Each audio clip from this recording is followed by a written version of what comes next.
Hello everyone, I am Neelam Chaudhary, lecturer Electronics, Government Girls Polytechnic, Saharanpur.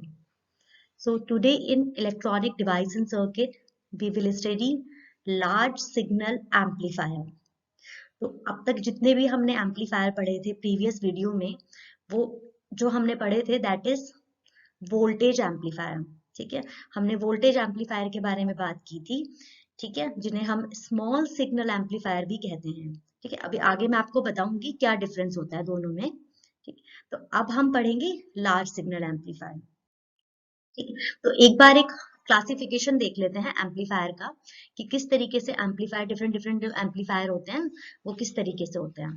तो अगर हम amplifier की classification की बात करें अकॉर्डिंग टू दी ऑब्जेक्ट, ठीक है, उद्देश्य के बेस पर, तो वो हो सकते हैं आपके voltage amplifier and power amplifier. तो वोल्टेज एम्पलीफायर में क्या होता है कि वो जो एम्पलीफायर है, जो प्रवर्धक है, वो इनपुट पर आने वाली वोल्टेजेस को एम्पलीफाई करेगा। ठीक है, तो इन्हीं वोल्टेज एम्पलीफायर को ही हम बोल सकते हैं स्मॉल सिग्नल एम्पलीफायर, क्योंकि इनके जो इनपुट पर जो सिग्नल आ रहा है वो क्या है, स्मॉल सिग्नल है। नेक्स्ट है पावर एम्पलीफायर। पावर एम्पलीफायर में क्या होगा कि वो एम्पलीफायर जो इनपुट पर आने वाले सिग्नल की पावर को एम्पलीफाई करते हैं। ठीक है, तो इट मीन्स कि जो इनके इनपुट पर जो सिग्नल है वो ऑलरेडी हाई सिग्नल है या लार्ज सिग्नल है, इसीलिए पावर एम्पलीफायर को लार्ज सिग्नल एम्पलीफायर कहा जाता है। और यही हम इस पूरी यूनिट में पढ़ेंगे, लार्ज सिग्नल एम्पलीफायर या पावर एम्पलीफायर। ठीक है, तो नेक्स्ट क्लासिफिकेशन है अकॉर्डिंग टू दी फ्रीक्वेंसी। तो डिफरेंट डिफरेंट फ्रीक्वेंसीज के बेसिस पर भी एम्पलीफायर, जैसे डीसी एम्पलीफायर होते हैं आपके एक, ठीक है, एक होते हैं एएफ यानी कि ऑडियो फ्रीक्वेंसी एम्पलीफायर, एक होते हैं आरएफ यानी कि रेडियो फ्रीक्वेंसी एम्पलीफायर जो रेडियो फ्रीक्वेंसीज पर वर्क करते हैं, और एक होता है यूएचएफ यानी कि अल्ट्रा हाई फ्रीक्वेंसी एम्पलीफायर जो अल्ट्रा जो टेराहर्ट्ज जो माइक्रोवेव्स फ्रीक्वेंसी होती हैं उन पर वर्क करते हैं। तो ये एक फ्रीक्वेंसी के अकॉर्डिंग क्लासिफिकेशन हो गया।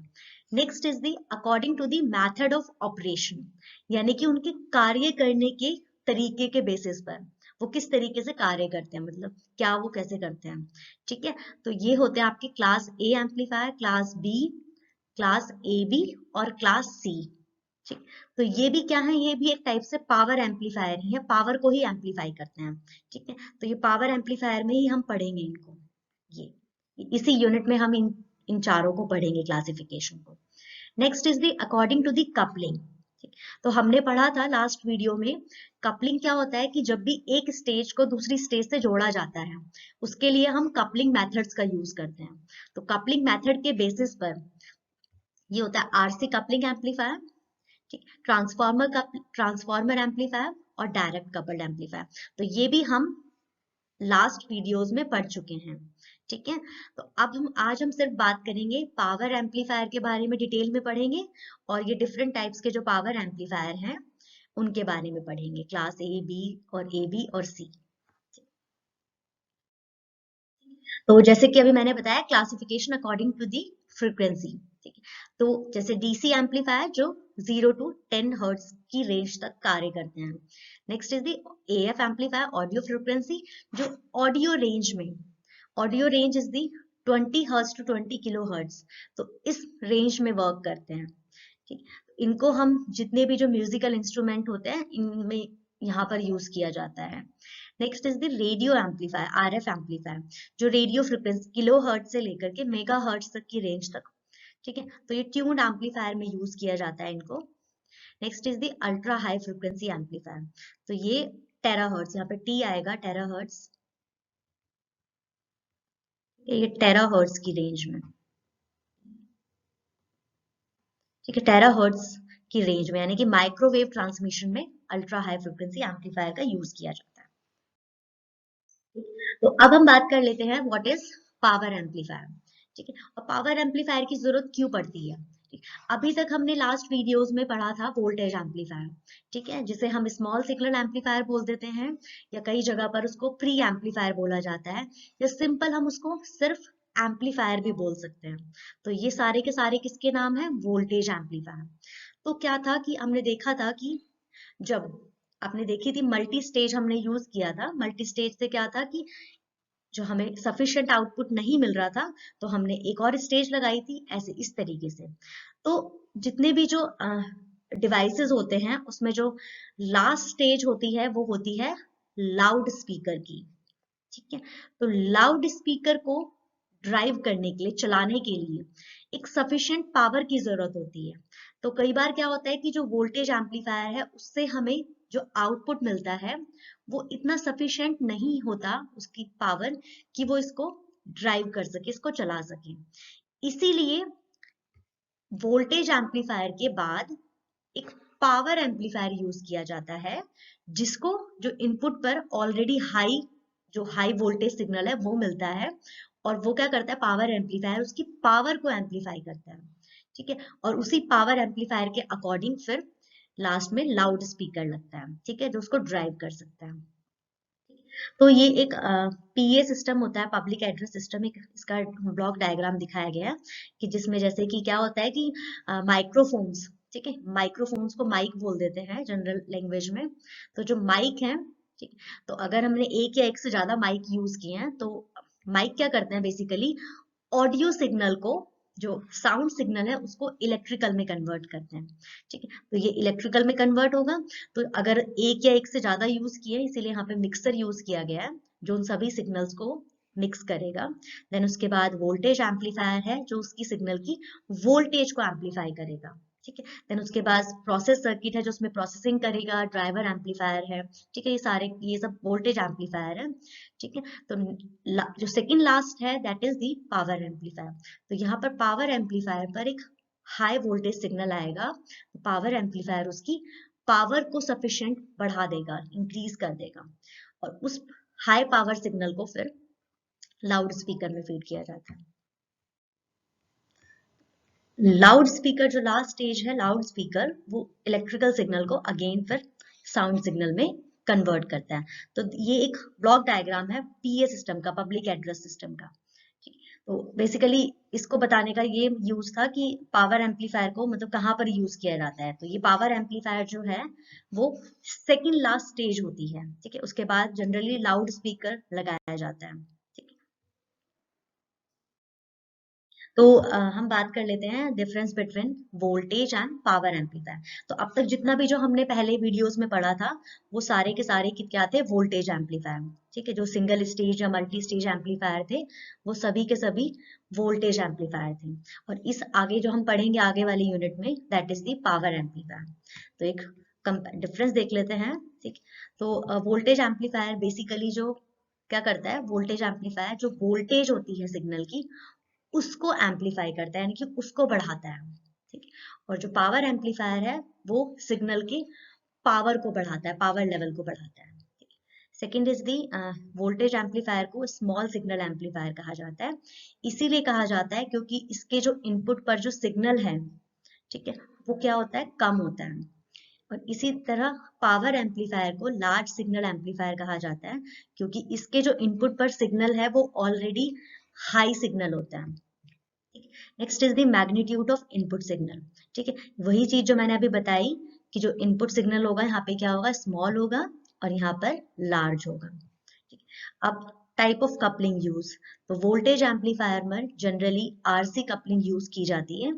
ठीक है, और जो पावर एम्पलीफायर है उसमें ट्रांसफॉर्मर कपलिंग यूज की जाती है। अभी हम इस वीडियो के लास्ट में हम देखेंगे कि किस तरीके से पावर एम्पलीफायर में जो ट्रांसफॉर्मर कपलिंग है वो ही क्यों यूज की जाती है। तो यहाँ पर जो आरसी की वैल्यू होती है, कलेक्टर रेजिस्टेंस, उसकी वैल्यू हाई होती है, और यहाँ पर इसकी वैल्यू लो होती है। जब इसकी वैल्यू हाई होती है तो इट मीन्स जो कलेक्टर करंट होगा तो करंट की वैल्यू कम होगी। ठीक है, रेजिस्टेंस की वैल्यू हाई है तो करंट की वैल्यू यहाँ पे कम होगी, और यहाँ पे करंट की वैल्यू, यहाँ पे रेजिस्टेंस की वैल्यू कम है तो यहाँ पर हाई करंट होगा। ठीक है, अब जो आउटपुट पावर है, next difference is the output power. तो यहाँ पर आउटपुट पावर लो होगा और यहाँ पर आउटपुट पावर हाई।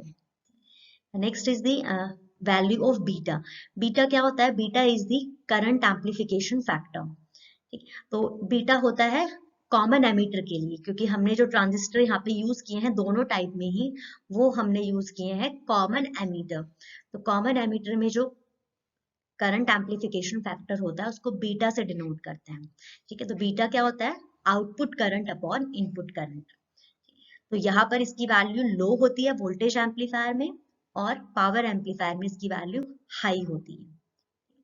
और नेक्स्ट इज दी जो ट्रांजिस्टर का जो साइज होता है, वोल्टेज एम्पलीफायर में साइज छोटा होता है और पावर एम्पलीफायर में उसका साइज बड़ा होता है। तो कहीं कहीं पर हम इसको पावर एम्पलीफायर में जो ट्रांजिस्टर यूज करते हैं इनको हम पावर ट्रांजिस्टर भी बोल देते हैं।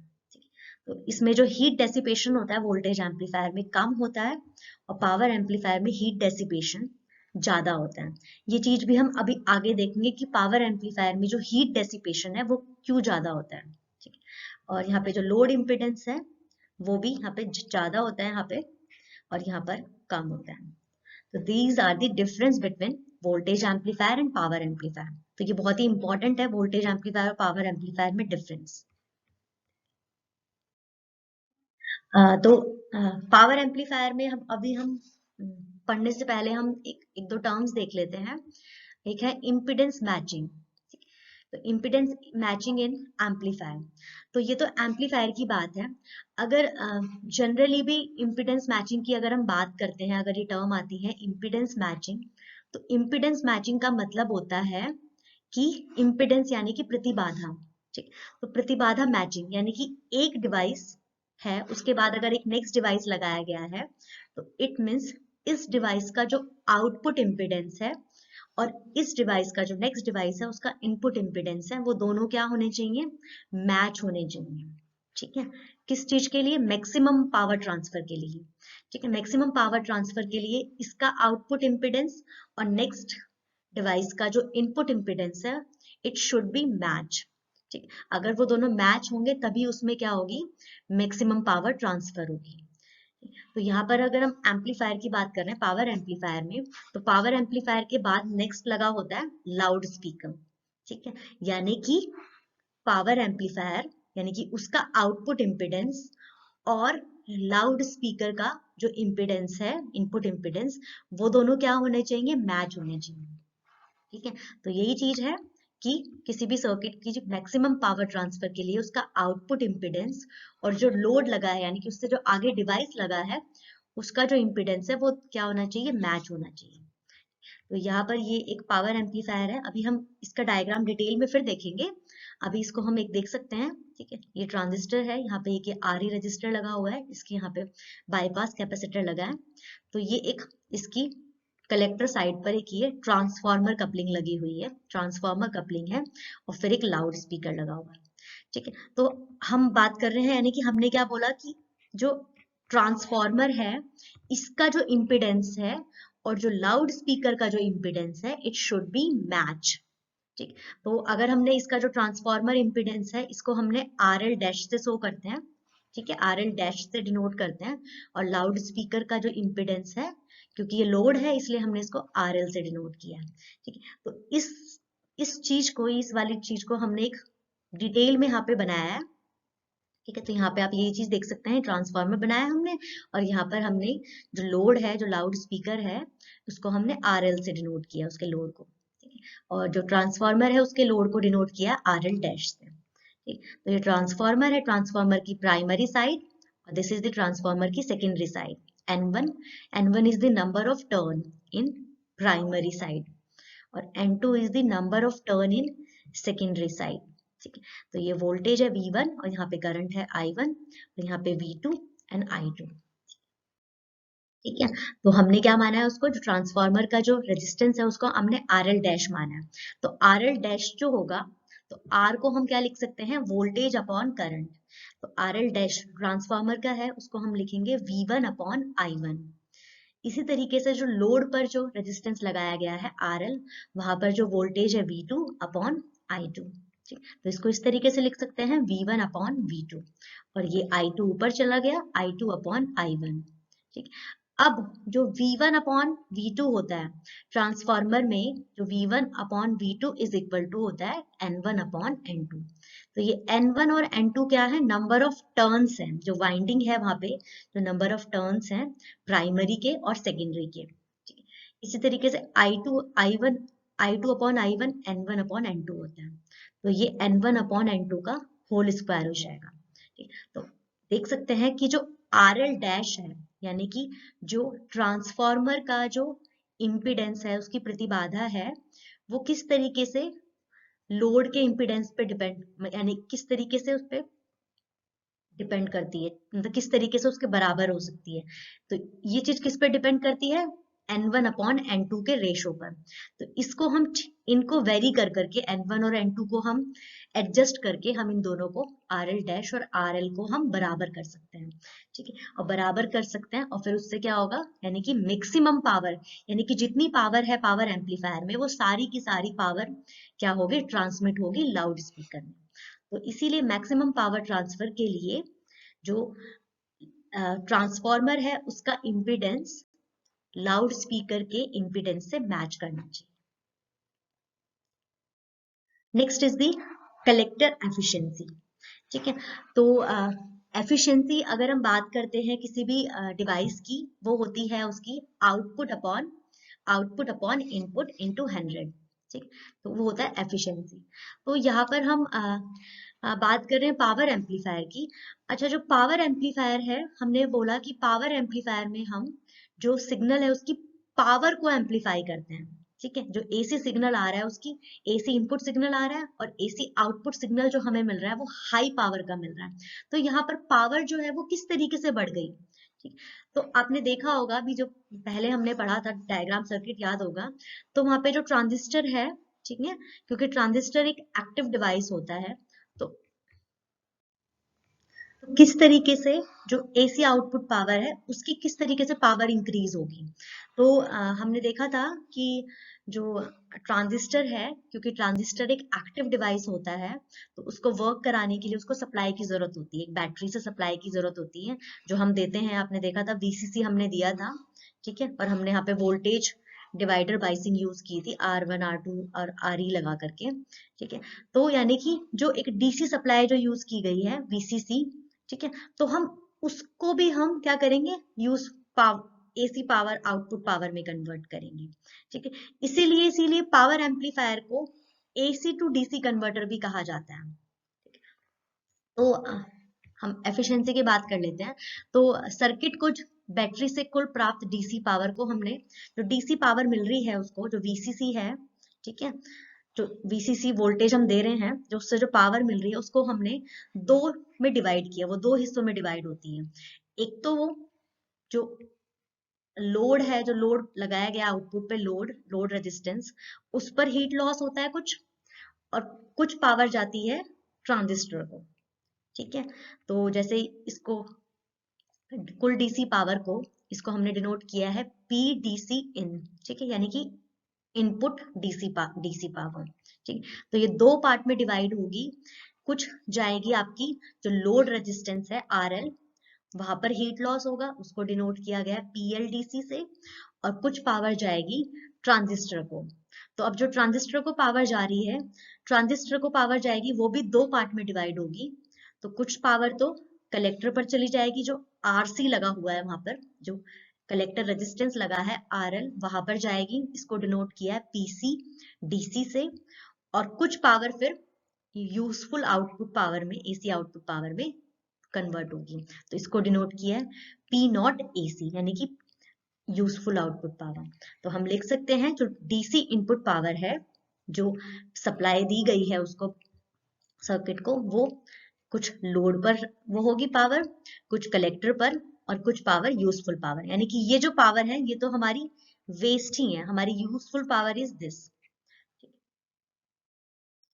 कलेक्टर एफिशिएंसी जो होती है, वो होती है एफिशिएंसी किसी भी चीज की output power upon input power into 100। तो यहाँ पे output is the P0 AC upon PDC input. तो PDC इनपुट अभी हमने इसका फॉर्मूला देखा था, क्या होता है, क्या था, लोड पर आने वाली पावर, फिर कलेक्टर पर पावर लॉस, और ये यूजफुल पावर। लेकिन हमने जो लोड है, ठीक है, जो लोड हमने RL यूज किया है उसको हमने ट्रांसफॉर्मर से रिप्लेस कर दिया है, तो ये वाली जो टर्म है वो कैंसिल हो जाएगी। ठीक है, PLDC को हम कैंसिल कर देंगे, क्योंकि जो ट्रांसफॉर्मर है उसका जो इम्पिडेंस होता है दैट इज 0, तो वहां पर ट्रांसफॉर्मर के वहां पर कोई पावर लॉस नहीं होगा। तो हमने कलेक्टर एफिशिएंसी हो गया output AC power upon transistor को दी जाने वाली पावर। इसको हम लिख सकते हैं, इस पूरे को हम लिख सकते हैं, ये हमने ये माइनस कर दिया इसमें से, PDC minus PLDC। So this is the collector efficiency. Now next is the heat dissipation curve and heat sink. ठीक, तो अभी ये जो चीज मैंने बताई थी आपको कि जो टोटल पावर है, जो DC पावर है जो सर्किट को मिलती है, वो दो पार्ट में हमने डिवाइड की, कुछ जो लोड पर जा रही है, कुछ आपकी कलेक्टर पर, और कुछ यूजफुल पावर में कन्वर्ट हो रही है। ठीक, तो अगर हम बात करते हैं कि जो इनपुट सिग्नल है, अगर इनपुट सिग्नल जो इनपुट AC सिग्नल था वो अगर 0 है, तो अगर इनपुट 0 है तो आउटपुट भी 0 होगा, यानी कि P आउट AC भी 0 होगा। इसका मतलब है जो ट्रांजिस्टर को जो जितनी भी जो सारी ऊर्जा है वो कहाँ जाएगी, जितनी भी पावर है वो कलेक्टर पर चली जाएगी। ठीक है, अभी हमने देखा ना कि जो ट्रांजिस्टर पर कहाँ जाती है, तो यूजफुल पावर में कन्वर्ट होती है और एक कलेक्टर पर। तो अगर यूजफुल पावर 0 है, और वो 0 कब होगी, जब इनपुट पावर 0 होगी, तो यानी कि कलेक्टर पर क्या हो जाएगी, पावर ज्यादा हो जाएगी। इसकी वजह से जो जो ट्रांजिस्टर है उसका टेम्परेचर बढ़ जाएगा। तो इसी टेम्परेचर को कंट्रोल करने के लिए, यानी कि ट्रांजिस्टर को ठंडा करने के लिए ही हीट सिंक का इस्तेमाल किया जाता है। तो हीट सिंक क्या होती है, वो धातु की एक शीट होती है जो पावर ट्रांजिस्टर की अतिरिक्त पावर को या ऊर्जा को उत्सर्जित कर देती है, वह हीट सिंक कहलाती है। तो हीट सिंक के द्वारा ही हम जो ट्रांजिस्टर का जो टेम्परेचर बढ़ गया था उसको हम कंट्रोल कर सकते हैं। ठीक है, क्योंकि इससे क्या होगा, इसीलिए जो पावर एम्पलीफायर होते हैं, यहाँ पर हीट लॉस ज्यादा हो, इसीलिए यहाँ पे पावर कंजप्शन ज्यादा होता है और हीट लॉस ज्यादा होता है। हीट डेसिपेशन कर्व की अगर हम बात करें, तो जैसे कि हमने बताया कि अभी हम आगे भी देखेंगे इसको, कि जो टोटल पावर है PDC इन, जो इनपुट DC थी, इनपुट पावर थी, वो होती है आपकी VCC इंटू IC। ठीक है, और जो ट्रांजिस्टर पर जा रही है पावर, ठीक, वो होती है VCE इंटू IC। यानी कि VCE और IC के बीच में अगर हम प्लॉट करते हैं, ठीक, तो ये हमें ऑलरेडी ट्रांजिस्टर की कैरेक्टरिस्टिक हमें पता है, इस टाइप से कैरेक्टरिस्टिक्स आती हैं। और ये होती है आपकी AC लोड लाइन, ये वाली, और ये जो स्ट्रेट लाइन है वो होती है DC लोड लाइन। ठीक है, तो इन्हीं के जब ये AC VCE और ICE के बीच में जो प्लॉट होता है, तो यहाँ पर ये एक इस तरीके से कर्व मिलता है, हाइपरबोला कर्व। इसी कर्व को हीट डेसिपेशन कर्व कहा जाता है। ये VCC और IC के गुणनफल से प्राप्त एक हाइपरबोला, तो ये जो हाइपरबोला होता है इसको हम हीट डेसिपेशन कर्व कहते हैं। Next is the single ended power amplifier. अब हम पावर एम्पलीफायर का डेरिवेशन देखेंगे। ठीक, तो ये पावर एम्पलीफायर का भी हो सकता है, डेरिवेशन हो सकता है, या ये किस तरीके से जो वोल्टेज एम्पलीफायर था उसको हमने पावर एम्पलीफायर में कन्वर्ट किया। ठीक, तो जो पावर एम्पलीफायर है, ठीक, तो वो पावर एम्पलीफायर कहाँ से तो क्या लेते हैं, वो DC सप्लाई से पावर लेके उसे यूजफुल AC पावर में कन्वर्ट करते हैं। ठीक, और यही फिर पावर जो होती है वो लाउड स्पीकर को फीड की जाती है, तो इसीलिए इसको नाम दिया गया है DC टू AC कन्वर्टर भी कह सकते हैं। ठीक है, और यहाँ पर जो इनपुट सिग्नल है, जो इनपुट सिग्नल की वोल्टेज है वो हाई है, इसीलिए इनको लार्ज सिग्नल एम्पलीफायर भी कहा जाता है। तो ये एक हम डायग्राम देखेंगे वोल्टेज एम्पलीफायर का, जो हमने प्रीवियस वीडियोस में भी देखा हुआ है। ठीक, तो दिस इज द ट्रांजिस्टर, ये यहाँ पर ट्रांजिस्टर को हमने बाइसिंग, ये वोल्टेज डिवाइडर बाइसिंग यूज की गई है, R1 R2 और RE। ठीक, ये हमने यहाँ पे सप्लाई दी है इसको VCC, यहाँ पर एक कलेक्टर पर रेजिस्टेंस लगाया है RC और यहाँ पर ये एमीटर पर रेजिस्टेंस है RE। इसके पैरेलल में एक बाईपास कैपेसिटर लगाया गया है जो सिग्नल को बाईपास करता है। यहाँ पर ये इनपुट पर कैपेसिटर, ये और ये इनपुट सिग्नल है, तो यहाँ पर ये लोड लगाएंगे। अब हम बात कर रहे हैं कि जो VCC है, तो यहाँ पे एक किरचॉफ वोल्टेज लॉ लगाएंगे। तो VCC किसके बराबर होगा? VCC is equal to this IC into RC, IC into RC प्लस यहाँ पर इस VC और E, कलेक्टर और एमीटर के बीच में जो वोल्टेज ड्रॉप हो रहा है दैट इज VCE। ठीक है, जो इसका ट्रांजिस्टर का जो VCE वोल्टेज है VCE प्लस यहाँ पे जो करंट, यहाँ पे करंट जो फ्लो कर रहा है that is IE into RE। तो ये हो गया VCE। तो अब अगर हम बात करें कि जो IC, जनरली जो IC होता है वो IE के बराबर होता है या अप्रोक्सीमेटली बराबर होता है। ठीक, तो IC को हमने बराबर रख दिया IE, IC कॉमन आ गया, ब्रैकेट में आ गया RC प्लस RE। तो अगर हम कुल DC power, total DC power जो सप्लाई को दी जा रही है, जो PDC इनपुट होती है वो होती है VCC इंटू IC। ठीक है, पावर हमें पता है, power is the voltage into current. तो यहाँ पे voltage VCC into current is IC, collector current. ठीक है, अब ट्रांजिस्टर पर कुल DC, जो ट्रांजिस्टर पर DC पावर जा रही है वो होती है ट्रांजिस्टर की वोल्टेज इंटू करंट। तो ट्रांजिस्टर की वोल्टेज VCE इंटू IC। तो पावर लॉस क्या हो गया? जो कुल पावर में से जो ट्रांजिस्टर पर पावर जा रही है वो हो गया पावर लॉस। तो VCC IC minus VCE into IC। तो यहाँ पे IC कॉमन आ गया, VCC माइनस VCE।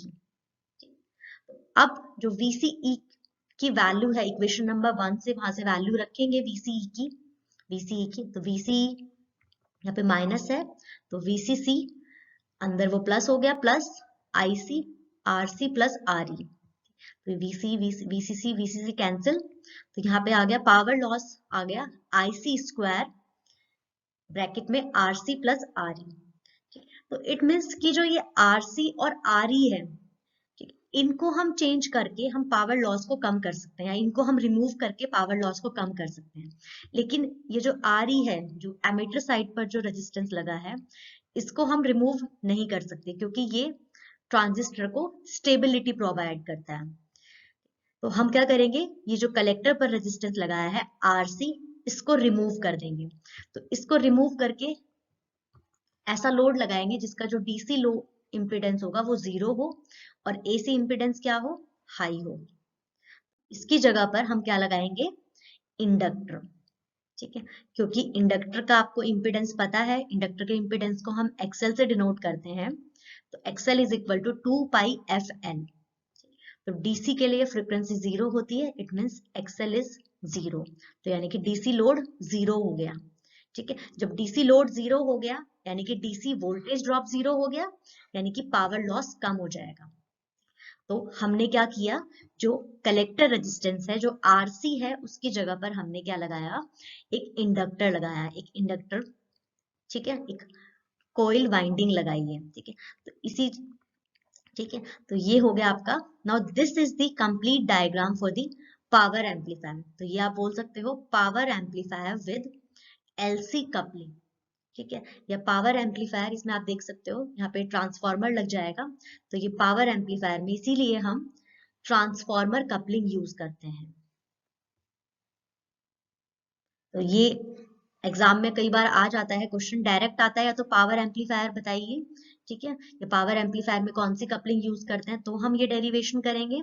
या कई बार पूछ लेते हैं कि वोल्टेज एम्पलीफायर को किस तरीके से पावर एम्पलीफायर की तरह इस्तेमाल किया जाता है, तो हम बताएंगे पूरा डेरिवेशन, जिसमें हम बताएंगे जो पावर लॉस है उसको कम करने के लिए कलेक्टर रेजिस्टेंस को रिमूव करके वहां पर इंडक्टर कॉइल लगाई है। ठीक है, तो ये होता है पावर एम्पलीफायर। Thank you.